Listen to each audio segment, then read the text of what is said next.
And everyone, this is already February 2025. Time flies so fast, the next thing I know, I'll be 60 years old. It'll take a while, but we'll get there. It's not that long. It's a while. Not revealing my age. Hi everyone, it's Stella. And Tarrant. And this is our top games of January 2025, where we are going to share you our favorite games that we play in January, whether the game is brand new or older or upcoming. And these games can come as a review copy or commissioned to us, or the games we purchase. Yes, all that matters is that they're new to us, and this is our opinions on the play.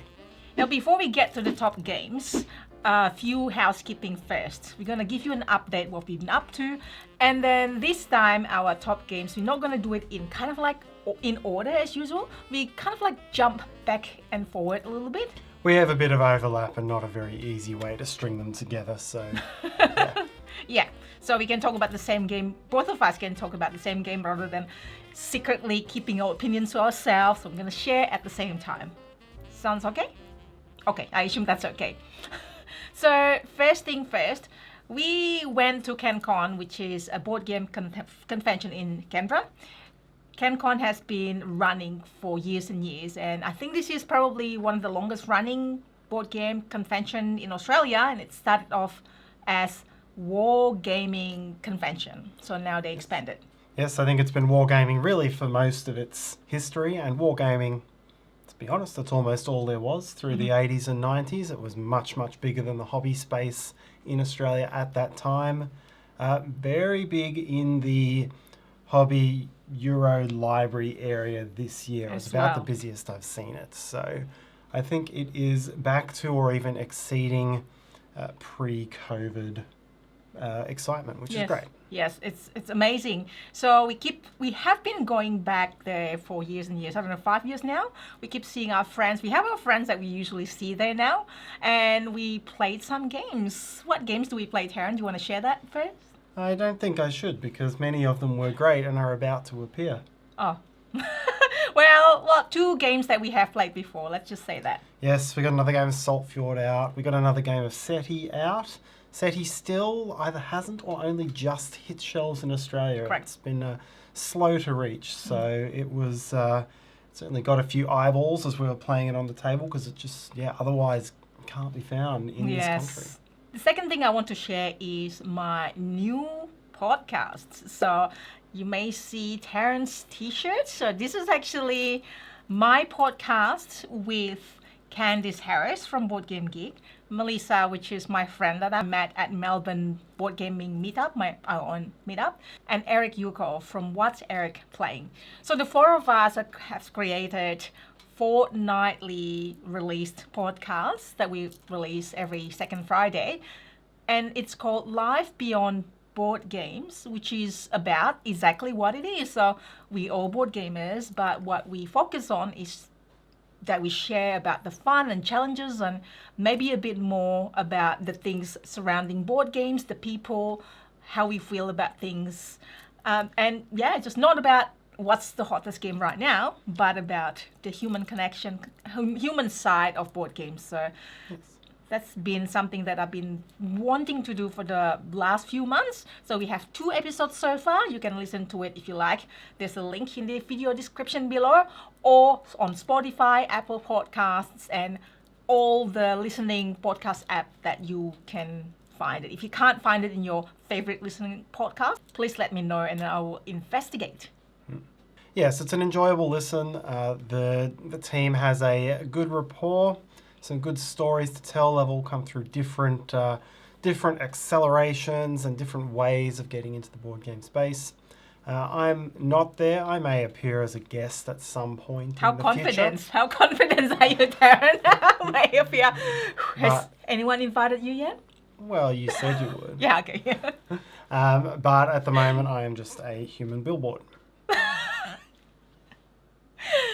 And done a very good job, Tarrant. So the last... Not broad enough to be a billboard. No? No, I need to do some... They're not crunches, but whatever they are, to like build up shoulders and then it will stretch and I'll be a better billboard. Well, I just gave you an eye roll because I'd rather you exercise here than here. Anyways, the last thing I want to share is that just a little thing like what I've been doing. I have been volunteering at a local aged care. This is one of the things that I promise I don't have a side motive of infiltrating the aged care with board games collections, but that would be something that I'm planning to do eventually, is to bring some light board games and then play with them. Anyways, they have bingo ongoing, so that's great. The original roll and write. That is correct. Is it the most original, the first one? I'm not sure ever? whether bingo precedes Yahtzee or not. Okay. Well, there's no right in Yahtzee, no? There's writing in Yahtzee. You're ticking off things that you achieve. Clearly, I haven't played Yahtzee. I know, it's just like the variation of it. But this is just a fun thing for me to do, to connect to, some of you may or may not heard what happened with my family last year, and so this is kind of like a way for me to deal with things. One of the things that I would probably talk about in my podcast. So that's it. Now let's talk about games, Tarrant. Yes, let's do it. First one is the game that we both agree as our number 5 game. Yes, bring it in. Reeling in. I'll reel it in for you, Tarrant. It is Fishin', or Fishing, if you prefer the English name. An SN release game from Freedom and Freeze. Yes. And this is a trick-taking game. I should say trick-taking. Because a lot of trick-taking is actually card shedding, but this is trick-taking. Yes, this is proper trick-taking, and this is an interesting one for me. So it's a simple get the most tricks kind of trick-taking game. And it starts as a very conventional, there's 4 suits, no wilds, no trumps. It's just a no-trump trick-taking game and you're trying to get the most. But you play over 8 rounds, and the cards from the tricks you take get shuffled into your own draw deck. Then you draw the next round from that.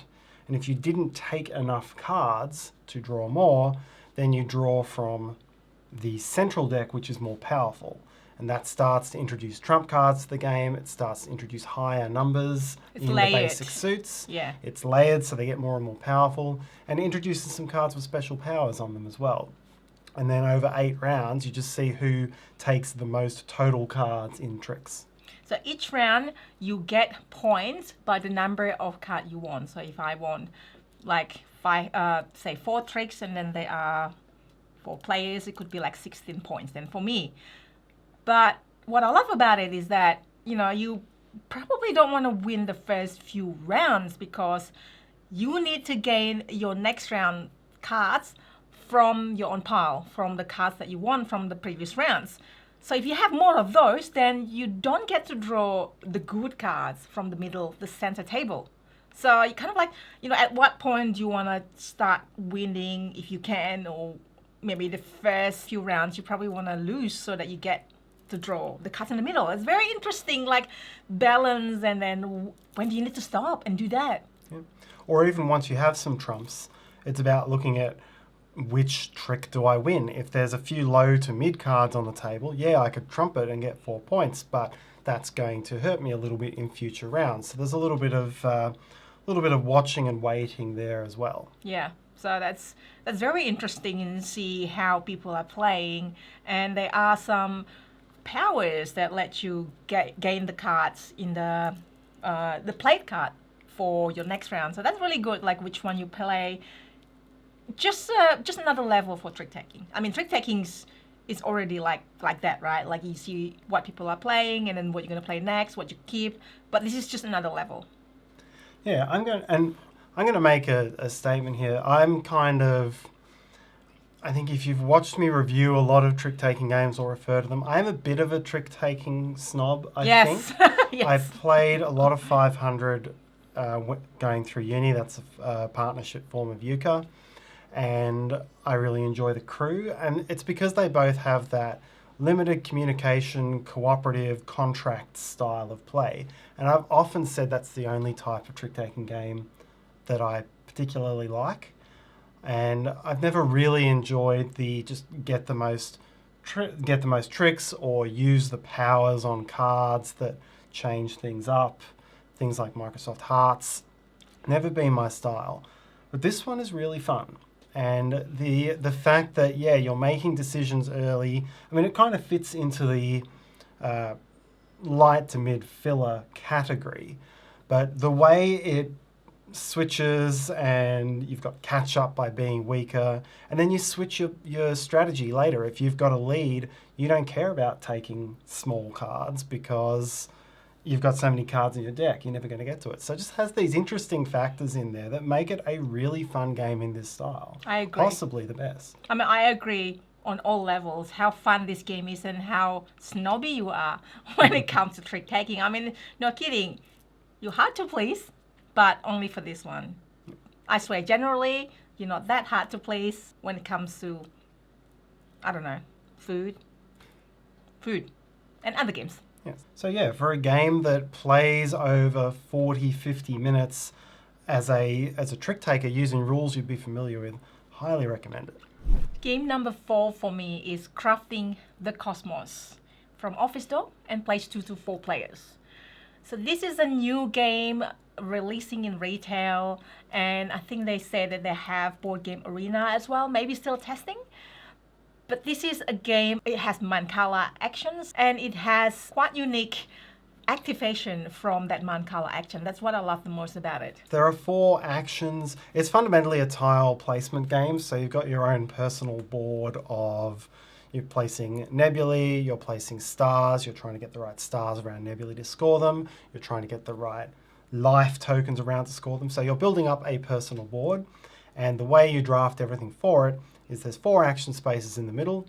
You can move up to 3 marbles clockwise around those, so 3 steps of movement per turn, and then wherever your coloured marble ends, you get the strong action from it, and wherever all 6 or 7 of the marbles are, you get weak benefits from them. So you can try to manipulate all of them into one area, so you get 3 little things from here and then 1 big thing from this other space. So it gives you that little bit of flexibility to try to optimize every turn. We do have how to play video that we've recently published, so check that out if you want to know more about it. And again, if we have other related videos for the games that we talked about here, then it'll be linked in the description. It's very unique, I think, the Mancala type. So you want to end up at the right place to do the main action, but you also want to have a powerful action on other areas, so you get to do those actions more or stronger. So you need to basically collect things on your board, and then it's very good puzzle. And once you complete the required stars around the nebula and you flip it, you get points.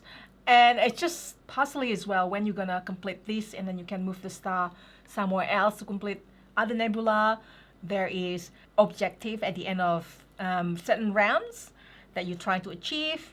Yes, that's quite an interesting one. Every round a new objective is going to come up, and then it stays on the board for 3 rounds, and at the end of its 3rd round in play, it's a competitive objective. So whoever has the most of whatever is on there will get some points, and that's a key competitive part of play.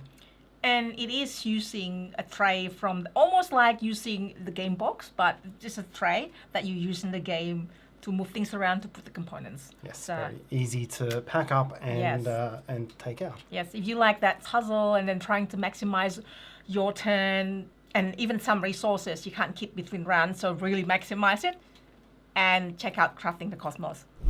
All right, so now we come to the promised section where the orders all really mingle up, and we're just going to talk about the 3 games. So in an order that we will describe at the end, this is my 2, 3, and 4, and this is your 1, 2, and 3. Yes. So first game is Manhattan Project Energy Empire. The newer version, the 2025 version, or yes. I think it'll be published in 2025. It'll go on Kickstarter, and this is, you're probably already familiar with the older version. Yes, this was a 2017 game, I believe, and it is a short action worker placement, which I guess was very typical of that time. You don't see that many of them these days. And it has a bit of an anachrony thing about it where it switches from being a worker placement to a tableau builder as the game goes on. So you will have worker discs and you are trying to build up an energy network which you'll use to get energy discs. And then as you're taking worker placement actions on the board, you take a worker and a stack of as much energy as you want, and you choose your space. And you are not blocked out from using spaces where other people have gone, but you have to place a taller stack than everyone that's there. So you've got to pick the right times based on how much energy you have. And the fun thing is that what's happening on your player board area. So when you build building, you put it there, and when you do relevant actions of that building, so there are 3 main categories on the main board and 3 main categories for buildings. So when you do action A, and then you can activate all buildings A, for example. Yes. So that is, and you need to use your energy to activate that, all your workers. So, you know, as the game goes, have a lot of workers and have a lot of energy dice, I should say, which you have to also mitigate to activate your own personal tableau. It's very fun and very satisfying. Yes. And then there is a little track that you have to manage. So the more powerful, it's fairly simply that the more powerful actions are going to give you more pollution. Pollution is going to cover up points, and those points are going to score periodically throughout the game as well as at the end. So you have to manage, are you going to take the high pollution actions and just score more points to mitigate it, or do you keep your pollution low? Yeah, and this is a still prototype, and we already returned that to the publisher. So you don't have that anymore. Really enjoyable, really quick actions, just like go there, do the actions, move on to the next player, and then sort out also what you need to activate this round, this turn. Yep, and some interesting timing questions with working out when to place a worker somewhere if it's going to become more expensive, or how to time it up against other things. Sardines or mackerels, Tarrant? Certainly. yeah, I like the sound effect there that you made. That is the official sound effect for opening a tin of sardines. This is Lata. So this was in our next 3 each. Which we will reveal later. Yes. This is a 2023 release from Pythagoras, and it's part of what will be a 5-game small box mid-weight series on different Portuguese industries from the past. First one was Café. Yes. And Lata, and then there's Beep. We don't know yet. So this is a game where you are creating production lines for tinned fish factories, and you can make sardines or sardines in tomato sauce or mackerel in olive oil. And each round you'll draft between 1 and 3 cards, depending on the splits that are set up. You'll build them up into your production line. You'll run the production line to get those products, and then you'll sell them off to different contracts. And that all sounds relatively straightforward, but all of those things are going to cost you action points. And the round begins with an action point auction for turn order. So you can have up to 9 action points, and you can bid as many of them as you want to try to go first and get the best choice. But not too many action points, which is very tough at some points. This game is very brutal. I mean, it could be very brutal. If you don't have enough action points, then you can't do anything, and you can't really gain money, which is really important to buy the contract, which the only way to give you points. Yes, the victory cards. Yes, victory cards, yeah. So this is a game, all of your points are going to come from victory card objectives that you have to fight to purchase. Mm-hmm. And they have an interesting wide range of things. You know, these cards, there are some that just give you raw points. There are some that will give you points for having certain colours of cards in your production line. There are some where, as you get cards for your production line, you're going to be covering up previous ones if you can't afford the higher cost spaces. But some of those will still score. So you're not always drafting cards just for the purposes of getting a good production line. Sometimes you're trying to draft cards in spite of your production line, and your production line just has to keep ticking over enough to get you the money you need to do the other things. Yes, and of course, it costs you 1 action point per card on your production line. You fulfilling orders cost you action points. So it's really tight. You really have to calculate, and then you miscalculate it because you spend all of them for bidding, and then that's it. Not that's it, but it's like could be pretty brutal. Yeah.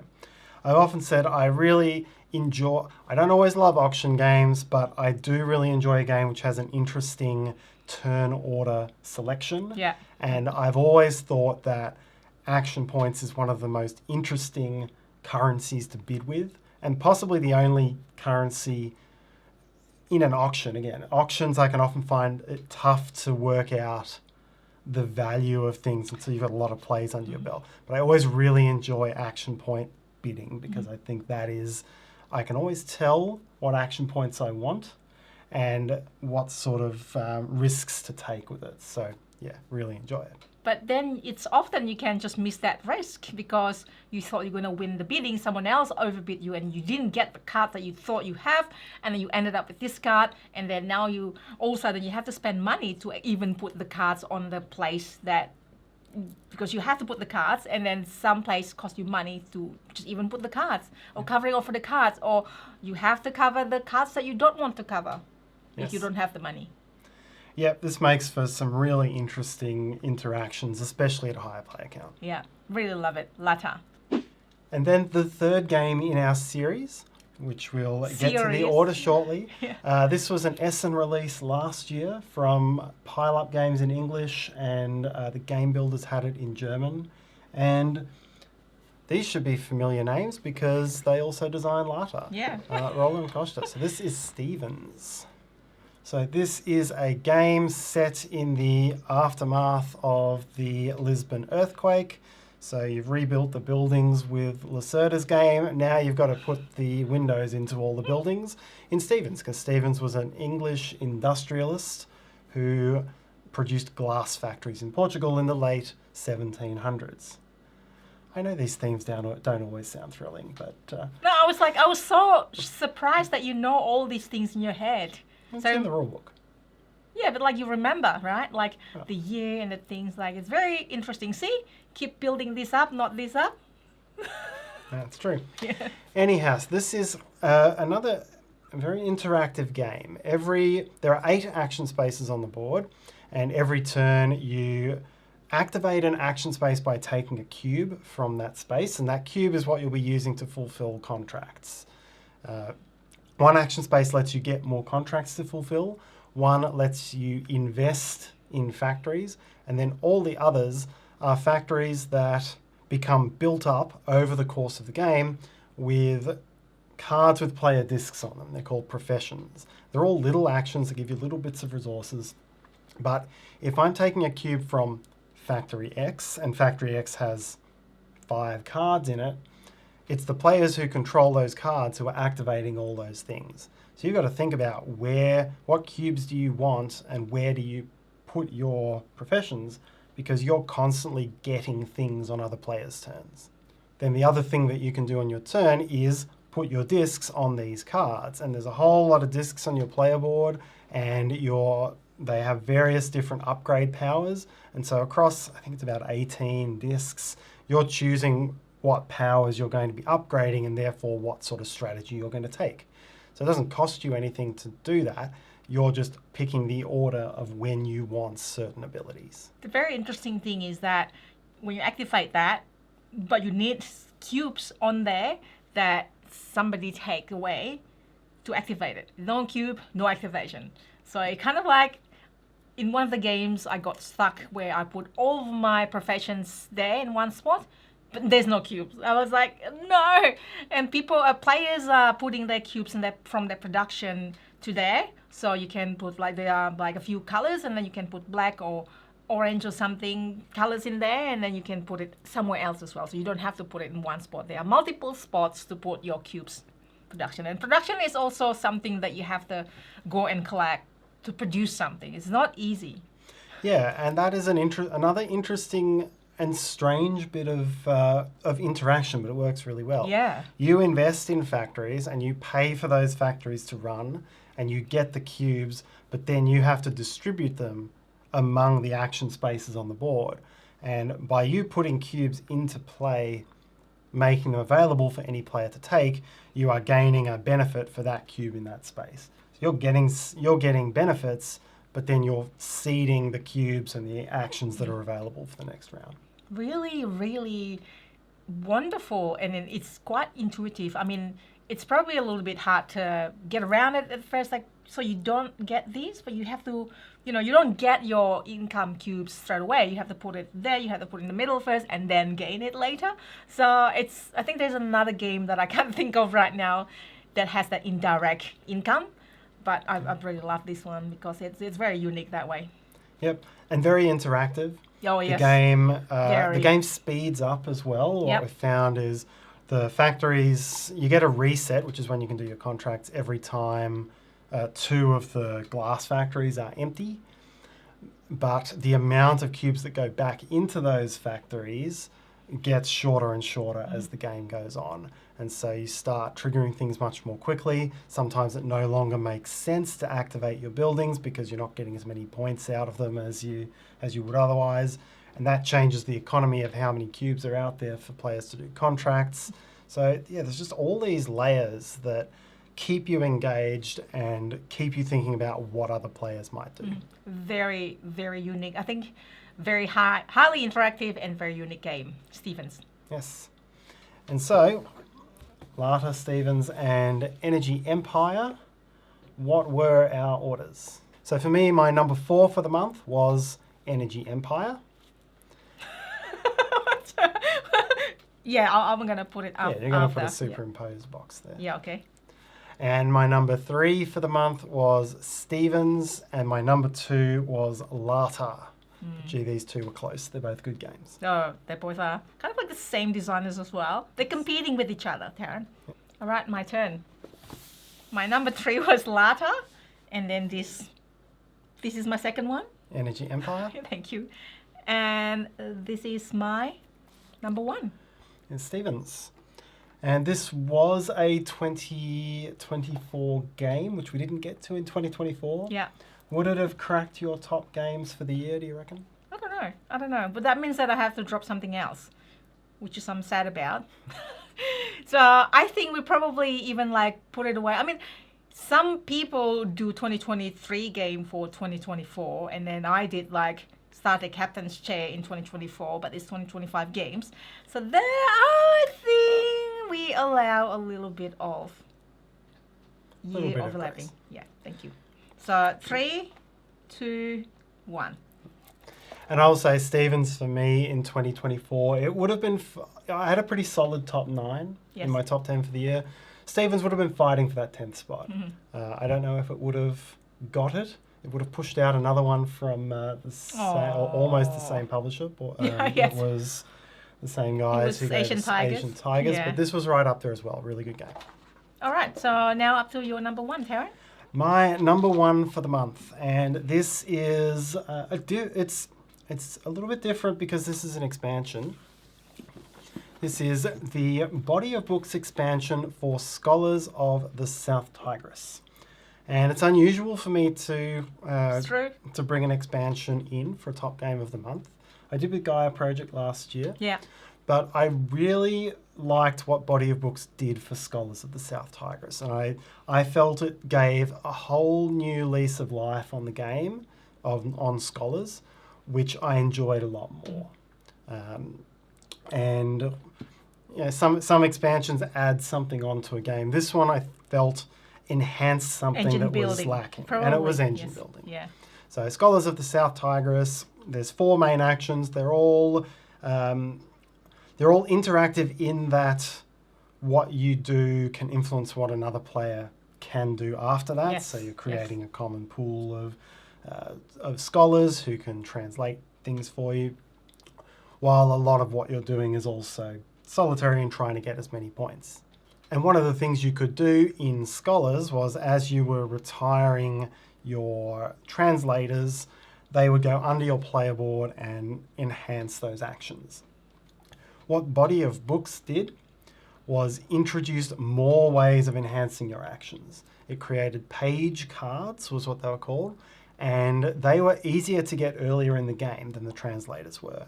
And so you had all these extra things which were leveling up the actions.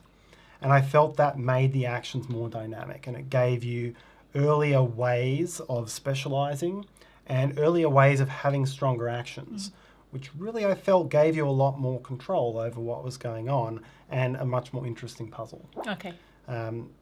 There were actions in here that were, in particular, there was a couple of pages that when you took the travel action out on the map and you finished on the white spaces, which are generally very weak, and I hardly ever did that when playing the base game. But now you've got these cards that level up landing on the white spaces and give you these extra abilities that let you focus on doing that and getting a lot out of it. And there were similar sorts of things across all of the card types. You pay for these new cards with a new resource called experience, and there's kind of a race for experience early in the game as well, because there's a bunch of experience in play that you get if you're the first to reach it on a track or interact with something. So yeah, it really enhanced the game in a way that most expansions just add on to it. So that's why it's with Scholars is my number one for January. And especially, I'm already loving all these 3 base games, and the expansion brings more juicy engine building and easier to engine build. So those are the games. What are your games? What have you been playing recently that you love, and what you've been doing? And maybe I saw you at CanCon. Let us know in the comments. And thanks for watching. See you next time.